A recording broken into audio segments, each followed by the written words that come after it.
আজকে 8ই ফেব্রুয়ারি propose day. এখনো পর্যন্ত কেউ আমাকে ফোন করে প্রপোজ করেনি। মাত্র ঘুম থেকে উঠলাম, খুব আশায় ছিলাম কেউ একজন ফোন করে আমাকে বলবে আই লাভ ইউ, আমি তোমাকে ভালোবাসি, আমি তোমার সাথে সারা জীবন থাকতে চাই, তুমি কি রাজি কিনা। কপালে না থাকলে আমি রাজি আছি, কিন্তু হয় না। যাই হোক, প্রত্যেকটা ভালোবাসার পূর্ণতা পাক, প্রত্যেকটা ভালোবাসা এক হয়ে থাকুক, প্রকৃত ভালোবাসা। আবার ওই ভালোবাসা এক না থাকাই ভালো, যে ভালোবাসা অন সাইড লাভ আর একজন হচ্ছে গেম খেলতেছে, ওরকম ভালোবাসা তাড়াতাড়ি শেষ হয়ে যাক, কারণ এগুলো হচ্ছে দিন শেষে ব্যথা দেয়, কষ্ট পেতে হয়।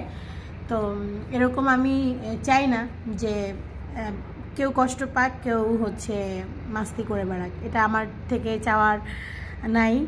আর আপনারা আমার জন্য দোয়া করবেন, কেউ একজন যেন আমার আজকে রাত 12টার আগে আগে কেউ একজন আমাকে প্রপোজ করে বলুক আমি তোমাকে ভালোবাসি, তোমার সাথে আমি সারাটা জীবন থাকতে চাই।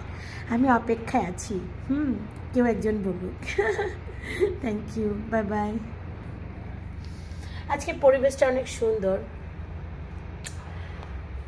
মিস করছি। কেউ একজন থাকলে তার সাথে বকবক করতাম, ভালোবাসার কথা বলতাম। আমি আছি, কেউ একজন বলুক। Bye bye.